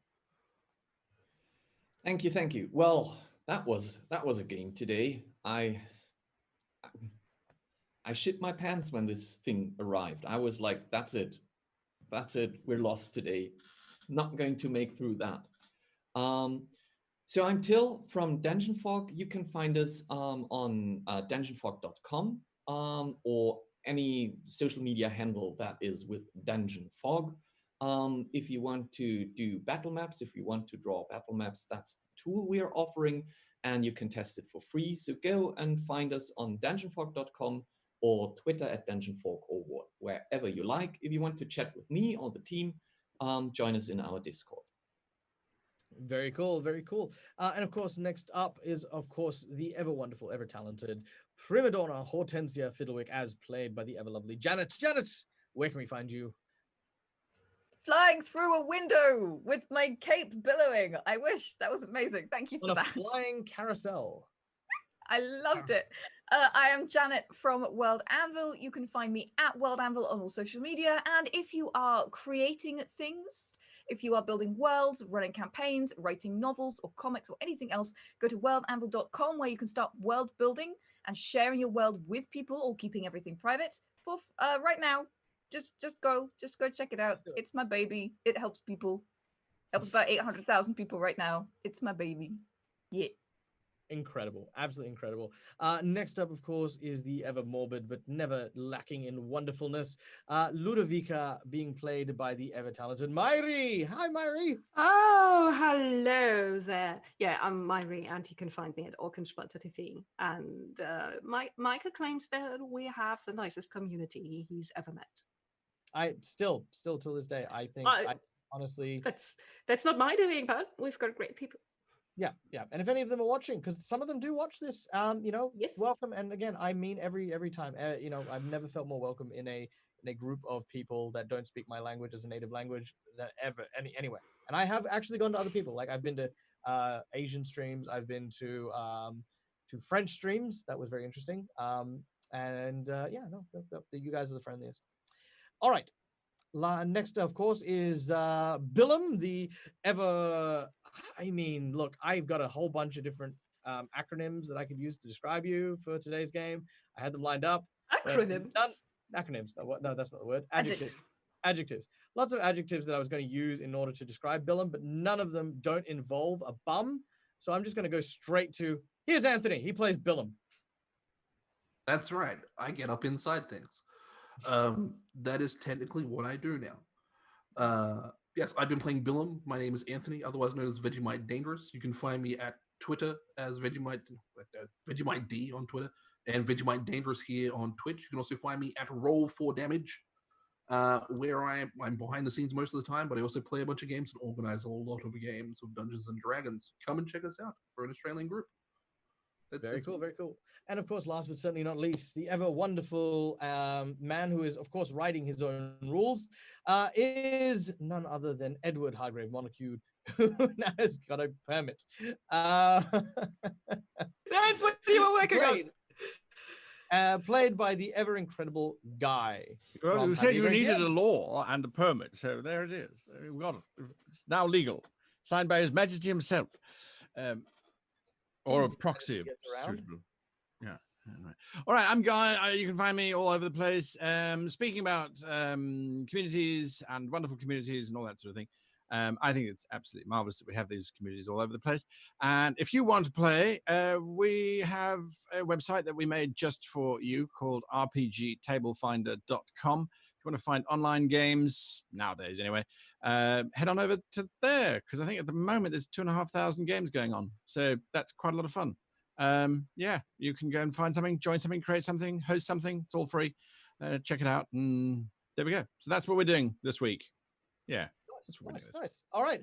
And of course, I have been Michael. Oh, yes. Is there a? Is there, was that a- Michael is ever great and ever lovely and everything. And I was just asking, can we do one last slightly political word? Yeah, no, by all means. Because then I would tell the people watching, this is a great hobby. Many people say, let's keep the politics out of this, and I just want escapism. But I think everyone who's working in the kind of jobs that we do, still, we're trying to make worlds better.